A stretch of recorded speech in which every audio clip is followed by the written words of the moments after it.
Hello students, आज हम लोग एक टॉपिक स्टार्ट करेंगे और ये जो टॉपिक है वो 12th में सबसे फर्स्ट जो चैप्टर है वही टॉपिक है। हम लोग 11th में इस टॉपिक के बारे में बहुत सारा चीज़ पढ़ चुके हैं। थोड़ा सा हम लोग इसको एक बार देख लेते हैं कि 11th में हम लोग क्या पढ़े। सबसे फर्स्ट में हम लोग आते हैं कि रिलेशन जो वर्ड है, रिलेशन क्या होता है। तो रिलेशन में हम लोग सबसे फर्स्ट में कि कोई भी दो सेट को आपस में हम रिलेट कैसे करते हैं, सबसे मेन चीज। जैसे कुछ हम लोग सेट थ्योरी में कुछ सिंबल है जो हम लोग पढ़ चुके हैं, इसमें हम लोग उसका भी बहुत ज़्यादा यूज होगा। तो कुछ सिंबल है उसके बारे में सबसे पहले मैं लिखता हूँ। जैसे ए, इसको हम लोग बोलते हैं ए इज सबसेट ऑफ बी। मतलब क्या होगा कि ए जो सेट है, ए सेट में जो भी एलिमेंट है वो सारा बी के अंदर है, तो उसको हम लोग बोलेंगे ए इज सबसेट ऑफ बी। और इसको हम लोग सिंबॉलिकली ऐसे लिखते हैं, इसको हम लोग बोलते हैं ए यूनियन बी। इसको हम लोग बोलते हैं ए इंटरसेक्शन बी। तो ए यूनियन बी मतलब हम लोग ये भी सेट थ्योरी में हम लोग पढ़ चुके हैं। ए यूनियन बी मतलब क्या होता है, तो जो सेट ए में भी है और जो सेट बी में भी है, मतलब जो कॉमन एलिमेंट है उसको भी लिखेंगे, जो नॉन कॉमन एलिमेंट है उसको भी हम लोग लिखेंगे।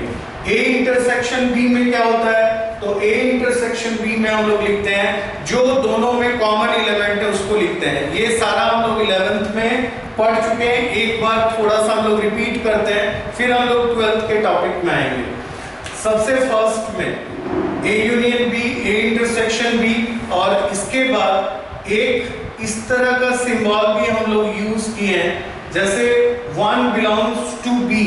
इसको हम लोग बोलेंगे कि वन बिलोंग्स टू बी। इसका मतलब क्या हुआ, वन जो है ये सेट नहीं है, ये एलिमेंट है, और ये जो एलिमेंट है ये बी सेट के अंदर में है, तो इसको हम लोग बोलेंगे वन बिलोंग्स टू बी। और इसके अलावा हम लोग जो अभी यूज होगा रिलेशन में वो है ए क्रॉस बी। इसको हम लोग पढ़ेंगे ए क्रॉस बी, लेकिन ये होता है Cartesian product of A and B. ये कार्टेशियन प्रोडक्ट हो गया, और इसको हम लोग पढ़ेंगे ए क्रॉस बी। आखिर ये होता क्या है, ध्यान दें। सबसे फर्स्ट में हम लोग आते हैं, जैसे एक सेट ले लेते हैं, ये है 1 2 3, और बी एक सेट ले लेते हैं, ये है 4 5। तो एक है 1 2 3 और बी है 4 5। इसका कार्डिनल नंबर जो है वो है तुम्हारा 3, इसका कार्डिनल नंबर जो है वो है तुम्हारा 2। तो कार्डिनल नंबर मतलब नंबर ऑफ एलिमेंट क्या है, तो हम लोग जैसे यदि n a क्रॉस b में कार्डिनल नंबर कितना होगा, तो 3 × 2 मतलब हो गया 6, ये कार्डिनल नंबर हो गया। अब इसको हम लोग a क्रॉस b हम लोग कैसे देखते हैं, ध्यान देना। जैसे ये इस तरह से हम लोग एरो डायग्राम देते हैं, ये दोनों के बीच में हम लोग क्रॉस कर रहे हैं, ये a है ये b है। तो जैसे इस सेट के एलिमेंट को 1 2 3 हम लोग लिख दिए, और ये तुम्हारा 4 और 5। कार्टेशियन प्रोडक्ट में क्या होता है कि 1 4 हो गया, फिर 1 5 हो गया, फिर 2 4 हो गया, फिर 2 5 हो गया, फिर 3 4 हो गया, और 3 5 हो गया। तो इसको हम लोग एरो डायग्राम बोलते हैं, इसको हम लोग एरो डायग्राम बोलते हैं। ये भी हम लोग 11th में पढ़ चुके हैं। ये तुम्हारा एरो डायग्राम हो गया, A क्रॉस B। तो A क्रॉस B को हम लोग यदि लिखेंगे तो कैसा होगा? तो A क्रॉस B को हम लोग लिखेंगे 1 4 1 4 1 5 1 5 हो गया, 2 4 2 5, फिर हम लोग लिखेंगे 3 4 3 5। तो 1 2 3 4 5 6, तो टोटल 6 एलिमेंट हो गया। तो हम लोग यहां पर अभी देखें Cartesian product of A cross A और B के बीच में कार्टेशियन प्रोडक्ट हम लोग देख रहे हैं, मतलब A क्रॉस B हम लोग देख रहे हैं। अब हम लोग रिलेशन में आते हैं। तो रिलेशन क्या होता है, ध्यान देना। रिलेशन जो डेफिनेशन है वो पूरा पूरी A क्रॉस B के ऊपर है।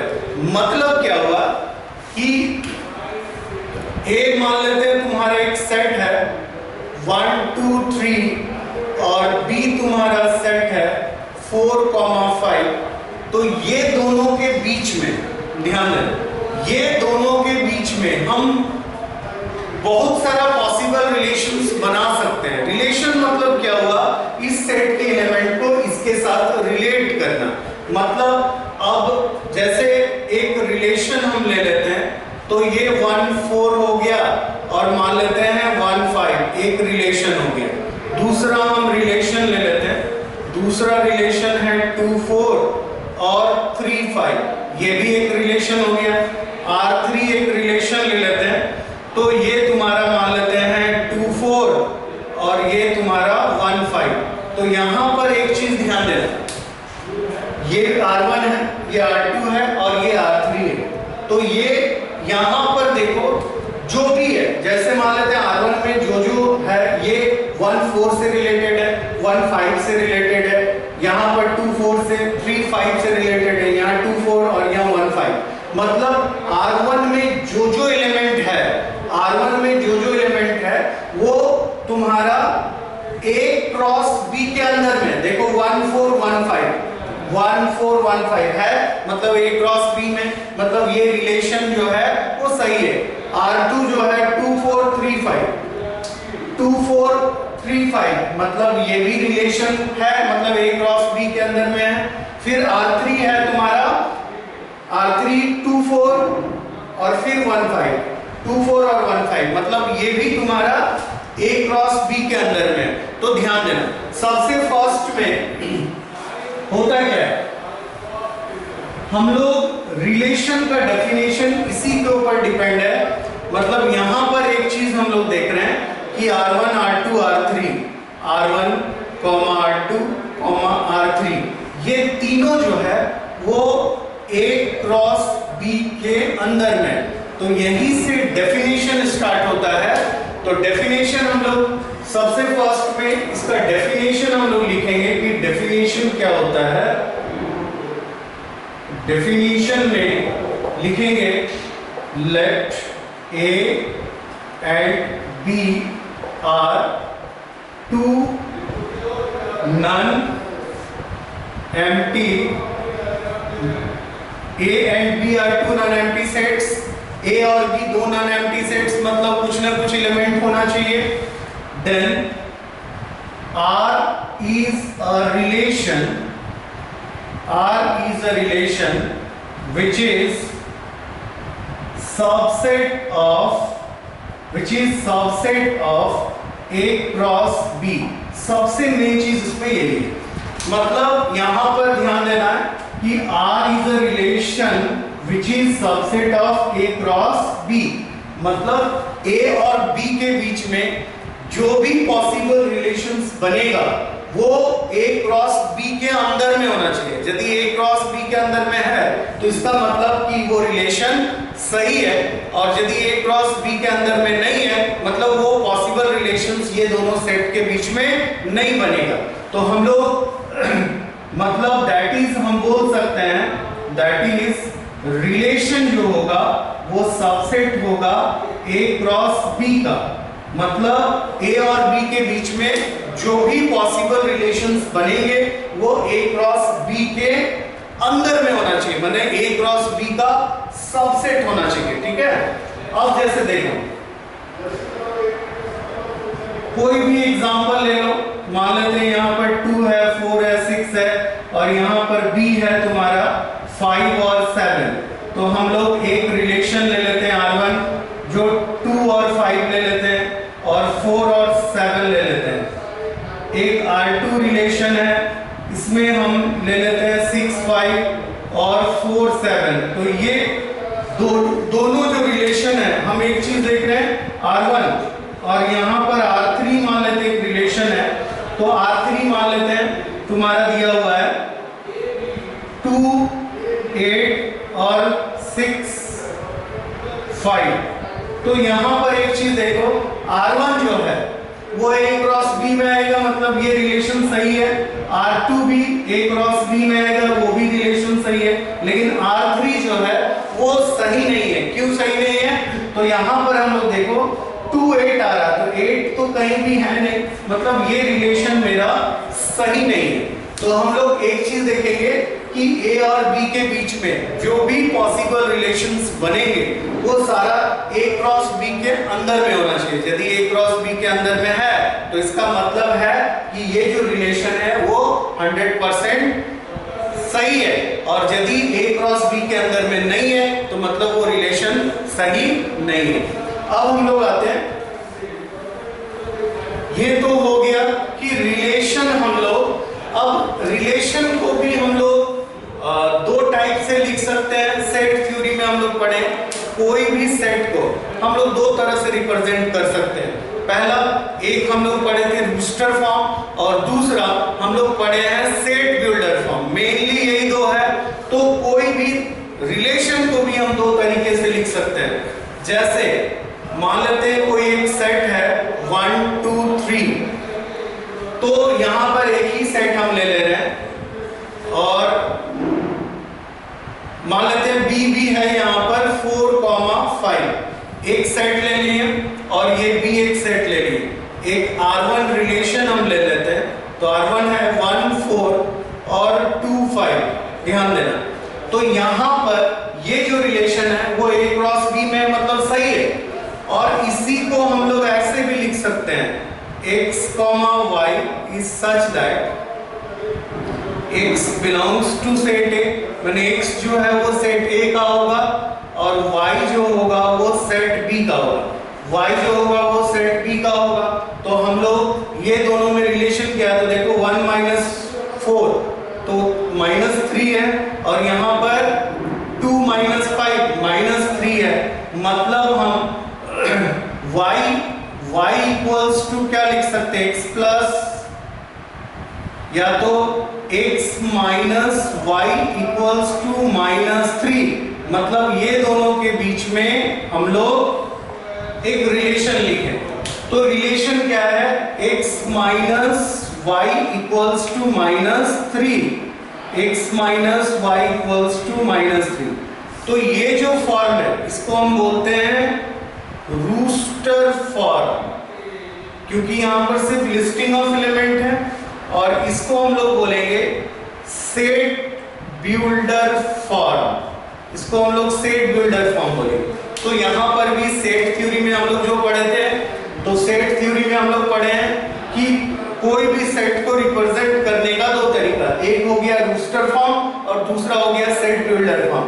तो रूस्टर फॉर्म तुम्हारा ये हो गया जिसमें सिर्फ लिस्टिंग ऑफ एलिमेंट्स है, और सेट बिल्डर फॉर्म क्या है, तो सेट बिल्डर फॉर्म है यहाँ पर यदि इसको एक प्रॉपर्टीज के द्वारा लिखा जाए, माने x और y के बीच में एक रिलेशन बना के लिखा जाए, दैट इज कॉल्ड, ये जो है वो तुम्हारा सेट बिल्डर फॉर्म होता है। बट एक चीज याद रखना कि कोई भी रूस्टर फॉर्म दैट उसको हम लोग सेट बिल्डर में चेंज कर सकते हैं और सेट बिल्डर को रूस्टर में हम लोग चेंज कर सकते हैं। ठीक है, तो ये हम लोग देख लिए।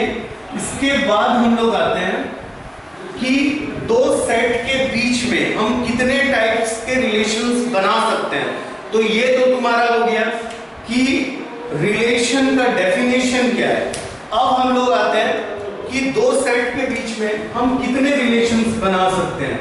ध्यान देना, जैसे A है 1 2 3 और B है 4,5। ध्यान देना, ये तुम्हारा इसका कार्डिनल नंबर कितना है, तो इसका कार्डिनल नंबर है तुम्हारा 3 और इसका कार्डिनल नंबर है तुम्हारा 2।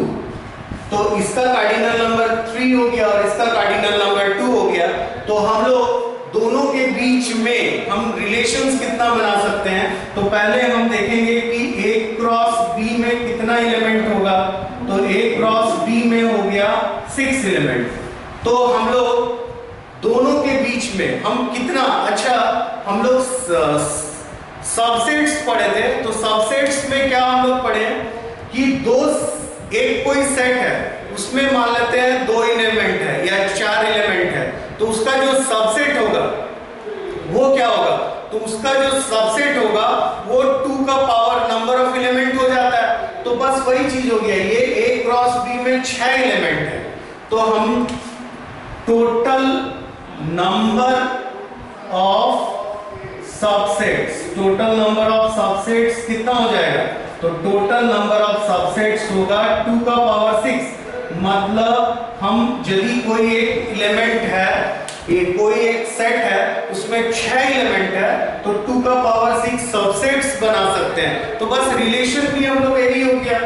अच्छा, A और B के बीच में जो हम A क्रॉस B किए, A क्रॉस B में टोटल तुम्हारा 6 एलिमेंट है। तो 6 एलिमेंट मतलब जितना पॉसिबल सबसेट्स बनेंगे उतना रिलेशन हम बना सकते हैं। तो सीधा सा बात है कि total number of subsets equals to 2 का पावर 6 इक्वल्स टू हम लिखेंगे total number of possible relations, total number of possible relations between A and B। मतलब A और B के बीच में टोटल हम लोग पॉसिबल रिलेशंस इतना बना सकते हैं। अब देखो ध्यान देना, इसमें एक फॉर्मूला भी होता है। तो ये फॉर्मूला क्या है वो हम लोग पहले देखेंगे। तो फॉर्मूला, इसमें फॉर्मूला जो है वो क्या है, सबसे फर्स्ट में number of relations, number of relations में हम लोग जैसे एक सेट है उसमें P एलिमेंट्स है और एक दूसरा सेट है उसमें Q एलिमेंट्स है। इसमें P एलिमेंट्स है और इसमें Q एलिमेंट्स है। तो total number of relations, total number of relations कितना होगा, तो 2 का पावर PQ। तो ये इसका फॉर्मूला हो गया। मतलब A और B के बीच में जो हम टोटल नंबर ऑफ रिलेशंस बना सकते हैं वो क्या बनेगा, इसमें P है इसमें Q है। जैसे इसमें 3 था और 2 था तो 6 1, तो 2 का पावर 6 मतलब 6 मतलब 3 into 2, वही चीज हो गया। यहाँ पर P है यहाँ पर Q है तो 2 का पावर PQ हो गया। तो ये टोटल नंबर ऑफ रिलेशंस हो गया। ठीक है, अब हम लोग आते हैं कि ये तो हो गया टोटल नंबर ऑफ रिलेशंस। अब हम लोग टाइप्स ऑफ रिलेशंस में आएंगे और टाइप्स ऑफ रिलेशंस के बाद फिर हम लोग प्रॉब्लम्स में आएंगे। तो आज ये लेक्चर 1 है जिसमें हम सिर्फ रिलेशंस का थ्योरी, टोटल थ्योरी पोर्शंस हम लोग डिस्कस करेंगे। उसके बाद जो लेक्चर 2 में आएंगे उसमें हम लोग प्रॉब्लम्स, इससे रिलेटेड प्रॉब्लम्स करेंगे। ठीक है, तो अब हम लोग आते हैं टाइप्स ऑफ रिलेशंस क्या होता है। टाइप्स ऑफ रिलेशंस, तो ये तुम्हारा टोटल नंबर ऑफ रिलेशंस हो गया। अब हम लोग आते हैं टाइप्स ऑफ रिलेशंस। तो देखो टाइप्स ऑफ रिलेशंस में, टाइप्स ऑफ रिलेशंस, इसको हम लोग पहले 3 रिलेशन हम लोग देखेंगे। सबसे फर्स्ट में जो होगा वो है एम्प्टी रिलेशन। फर्स्ट में हो गया एम्प्टी रिलेशन। ठीक है, सेकंड में हम लोग आएंगे वो है यूनिवर्सल रिलेशन। ये एम्प्टी रिलेशन या नल रिलेशन बोलेंगे, इसको यूनिवर्सल रिलेशन। और थर्ड में हम लोग आते हैं, ये है तुम्हारा आइडेंटिटी रिलेशन। आइडेंटिटी रिलेशन, तो ये 3 टाइप का रिलेशन हम लोग फर्स्ट में देखेंगे, और इसके बाद और 3 टाइप का रिलेशन देखेंगे, फिर रिलेशंस का टाइप हो गया। अब देखो एम्प्टी रिलेशन क्या होता है। एम्प्टी रिलेशन मतलब क्या, हम लोग लिखेंगे a relation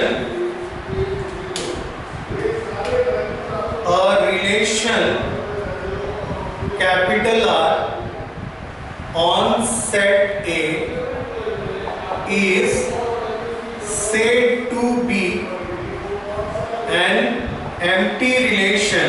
an empty relation एक empty relation है if R equals to 5। R equals to 5 मतलब जो रिलेशन होगा वो 5 होगा, R equals to 5। और एक चीज हम लोग देखते हैं कि कोई भी सेट का जब हम लोग सबसेट लिखते हैं तो सबसेट में एक चीज हम लोग जरूर लिखते हैं, एक कम से कम 5 तो जरूर लिखेंगे। 2 चीज तो कॉमन है, किसी का भी सबसेट लिखेंगे, एक जो सेट होगा वो होगा और दूसरा 5 होगा, ठीक है। तो R equals to 5 और 5 जो है वो सबसेट होगा A क्रॉस A। ध्यान देना, यहां पर A क्रॉस A बोलने का मतलब क्या हुआ, यहां पर देखो a relation R on set A, यहां 2 सेट नहीं दिया हुआ है, यहां एक ही सेट दिया हुआ है। इसीलिए यदि एक सेट दिया हुआ रहेगा तो उसको हम लोग बोलेंगे, उसको देखेंगे A क्रॉस A में, और यदि 2 सेट दिया हुआ है तो उसको देखेंगे A क्रॉस B में। अब सवाल ये उठता है कि सर ये A क्रॉस A में कैसे, तो एक छोटा सा हम लोग एग्जांपल लेते हैं। मान लेते हैं एक परिवार है और ये एक दूसरा परिवार है, तो ये परिवार A है और ये परिवार B है, इसमें भी बहुत सारा सदस्य है, इसमें भी बहुत सारा सदस्य, ठीक है। दोनों परिवार के बीच में शादी हो जाता है, तो शादी होने के बाद एक नया रिश्ता जुड़ता है, तो ये मान लेते हैं सब एक दूसरे से रिलेटेड हो जाएगा, जितने भी एलिमेंट है वो एक दूसरे से रिलेटेड हो जाएंगे। तो यहां पर हम देख रहे हैं कि सेट A और सेट B दोनों के बीच में हम रिलेशन देख लिए, तो A क्रॉस B में देखेंगे। लेकिन यदि ऐसा हो कि सिर्फ यहां पर एक ही सेट दिया हुआ है, सिर्फ एक ही सेट दिया हुआ है, तो ऐसा भी तो हो सकता है कि एक परिवार है उसमें 5 सदस्य है, 5 सदस्य क्या आपस में रिलेट नहीं है, ये इससे रिलेशन, ये इससे रिलेशन, ये इससे, फिर ये इससे रिलेशन, ये इससे रिलेशन, ये इससे, तो इस तरह से ये इससे, तो यहाँ पर सब एक दूसरे से रिलेटेड है, तो ये एक ही परिवार है। तो कहाँ देखेंगे हम लोग, A क्रॉस A में देखेंगे। तो ये सबसे इंपॉर्टेंट चीज है कि यदि एक सेट दिया हुआ है तो हम A क्रॉस A में देखेंगे, और यदि 2 सेट दिया हुआ है तो A क्रॉस B में देखेंगे। ध्यान देना। अब हम लोग आते हैं यूनिवर्सल रिलेशन क्या होता है। तो यूनिवर्सल रिलेशन में क्या होता है, सबसे फर्स्ट में यहां पर लिखेंगे a relation R on set A is said to be a universal relation। एक यूनिवर्सल रिलेशन होगा if R equals to पूरा A क्रॉस A। ये सबसे मेन चीज है, मतलब ऐसा भी रिलेशन आएगा कि R जो है, ठीक है, पूरी A क्रॉस A आ जाए। तो A क्रॉस A आ जाए तो हम लोग इसका एग्जाम्पल भी अभी लेंगे A क्रॉस A, और हम लोग जानते हैं कि A क्रॉस A जो होता है ये खुद का सबसेट होता है। तो A क्रॉस A खुद का सबसेट होता है, तो इसका मतलब ये भी एक यूनिवर्सल रिलेशन है। तीसरा हम लोग आते हैं आइडेंटिटी रिलेशन, मतलब इसमें इसका भी हम लोग एग्जांपल लिखेंगे, इसका भी लिखेंगे। इसका देखो आइडेंटिटी रिलेशन क्या होता है। तो आइडेंटिटी रिलेशन में हम लोग सबसे फर्स्ट में relation a relation R on set A is said to be an identity relation, said to be an identity relation if every elements of set A is related to, every element of set A is related to itself only. मतलब क्या हुआ? itself only. यहां पर जो सबसे main word है वो है यही, और एक मेन वर्ड है यहां पर एवरी एलिमेंट। डिफरेंस यहां पर मतलब आइडेंटिटी रिलेशन में क्या होता है कि relation R on set A is said to be an identity relation if every element of set A is related to itself only. मतलब जो भी एलिमेंट है वो सिर्फ खुद के साथ रिलेट होगा, दूसरे के साथ रिलेट नहीं होगा। तो इसका भी अभी हम लोग एग्जांपल लिखेंगे, इसका भी लिखेंगे और इसका भी लिखेंगे। तो ये तीन टाइप का रिलेशन हो गया। सबसे फर्स्ट में एक हम एम्प्टी रिलेशन का एग्जांपल लिखते हैं। तो एम्प्टी रिलेशन का एग्जांपल में क्या होता है, देखो एक सेट है, मान लेते हैं यहां पर 1 2 3 एक ही सेट हम लोग लेंगे, इसमें एक ही सेट था। और एक रिलेशन हम लेते हैं, रिलेशन में बोला x, y is such that x, y both belongs to set A, मतलब x और y दोनों सेट A में है और x प्लस y बराबर 100। अच्छा, यहां पर कोई भी दो एलिमेंट को यदि ऐड करेंगे तो क्या 100 होगा? कभी नहीं होगा। तो इसका मतलब जो रिलेशन होगा वो क्या होगा? 5, और 5 जो है वो सबसेट होता है A क्रॉस A का। तो ये तुम्हारा एम्प्टी रिलेशन। इस तरह से हम लोग बहुत सारे एग्जांपल्स ले सकते हैं। दूसरा हम लोग आते हैं यूनिवर्सल रिलेशन। तो यूनिवर्सल रिलेशन में क्या होता है, एक हम इसका एग्जांपल लेते हैं। एग्जांपल है, इसमें भी 1 2 3 ले लिए और एक रिलेशन हम लेते हैं x, y is such that x, y both belongs to set A। अब ऐसा रिलेशन लेंगे जिसमें A क्रॉस A में टोटल 9 एलिमेंट है और 9 एलिमेंट ही इसको सेटिस्फाई कर जाए। तो हम एक छोटा सा एग्जांपल ऐसे लेते हैं, ले लेते हैं modulus of x minus y is greater than equals to 0। अच्छा, modulus of x minus y greater than equals to 0 मतलब क्या? Modulus of x minus y positive आए तो 0 से बड़ा होगा ही, और यदि नेगेटिव आए तो मॉड उसको क्या करेगा? 0 से बड़ा कर देगा, मॉड उसको पॉजिटिव कर देगा। और तीसरा, यहाँ x minus y greater than equals to 0, तो यहाँ पर एक चीज देखो, इक्वल टू भी है। यदि 1 1 रहेगा तो 1 माइनस 1 0, 0 भी हो सकता है। 2 2 रहेगा तो 2 माइनस 2 0, मतलब इसमें सारा एलिमेंट आ जाएगा। तो हम लोग लिखेंगे रिलेशन जो होगा वो क्या होगा तुम्हारा, ये टोटल A क्रॉस A होगा और A क्रॉस A खुद का सबसेट होता है। तो ये तुम्हारा हो गया यूनिवर्सल रिलेशन का एग्जांपल। अब हम लोग आते हैं आइडेंटिटी रिलेशन का एग्जांपल। तो आइडेंटिटी रिलेशन का एग्जांपल में हम लोग क्या करते हैं, इसमें भी एक सेट ले लेंगे 1 2 3 और इसमें कंडीशन अप्लाई है।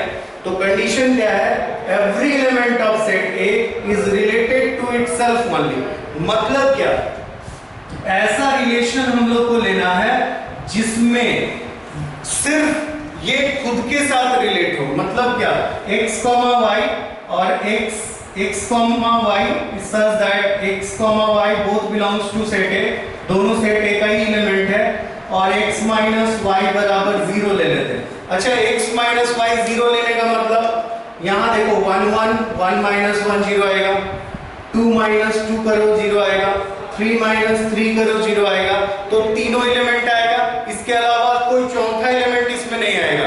1 2 नहीं आएगा क्योंकि दोनों को माइनस करेंगे 0 नहीं आएगा, 2 3 नहीं होगा, 1 3 नहीं होगा, मतलब और कोई भी दूसरा एलिमेंट इसको सेटिस्फाई नहीं करेगा। तो हम लोग क्या करते हैं, मतलब R जो होगा वो क्या होगा, ये तुम्हारा R इक्वल्स टू हम लोग लिखेंगे 1 1 2 2 और 3 3, ठीक है। तो ये तुम्हारा इसमें तीनों, ध्यान देना आइडेंटिटी रिलेशन में क्या होता है कि एवरी एलिमेंट मतलब इस सेट में जितना एलिमेंट है वो रिलेटेड टू इटसेल्फ ओनली, मतलब ये सिर्फ खुद के साथ रिलेट होगा, दूसरा और किसी के साथ रिलेट नहीं होगा। तो ये 1 1 है, 2 2 है, 3 3 है, और तो कोई चौथा एलिमेंट है नहीं। हाँ, और एक चीज पे ध्यान देना कि जैसे यहाँ पर 3 एलिमेंट है तो तीनों एलिमेंट होना चाहिए, ये नहीं कि कोई एक मिसिंग है तो फिर आइडेंटिटी नहीं होगा, क्योंकि बोला कि every element of this set is related to itself only, मतलब ये खुद से रिलेट होगा और किसी दूसरे से रिलेट नहीं होगा। तो जितने भी एलिमेंट है वो सबको लिखना होगा। तो ये मेरा आज हम लोग ये फर्स्ट वीडियो लेक्चर है रिलेशंस का। हम लोग कुछ टाइप्स ऑफ रिलेशंस देखे, रिलेशंस का डेफिनेशन देखे।